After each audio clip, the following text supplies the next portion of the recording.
अस्सलाम वालेकुम। बहुत कॉमन सवाल है। बहुत सारे लोग मोबाइल पे एमआरआई की रिपोर्ट भेजते हैं या वैसे पूछते हैं कि पार्शियल इंजरी एसीएल की उसका क्या ट्रीटमेंट है। इस हवाले से मैं आपको गाइड करना चाह रहा था कि एसीएल की इंजरीज 3 तरह की होती है।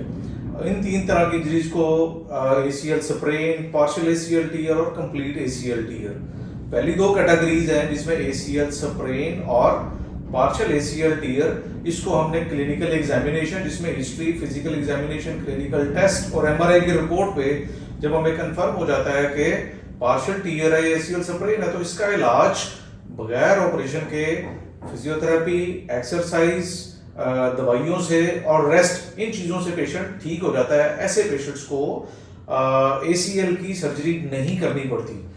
सर्जरी हमें किन की करनी पड़ती है?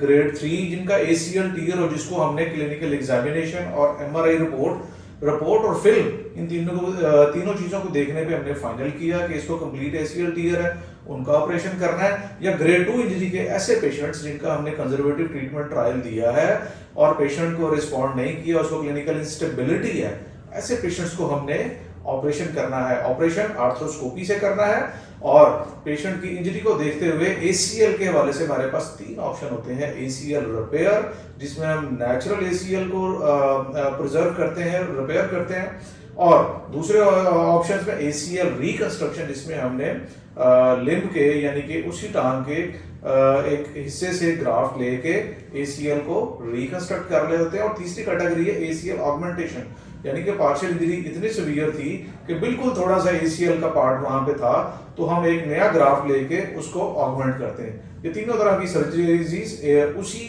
आर्थ्रोस्कोपिक प्रोसीजर में डिसाइड करते हैं कि पेशेंट के लिए कौन सी सूटेबल है। बेहतरीन डिसीजन, इसके अलावा गुड सर्जिकल टेक्निक और सुपरवाइज्ड रिहैबिलिटेशन, ये तीनों चीजें मिलके पेशेंट को best surgical outcome of the knee joint आप पेशेंट को अचीव कर सकते हैं। Thank you.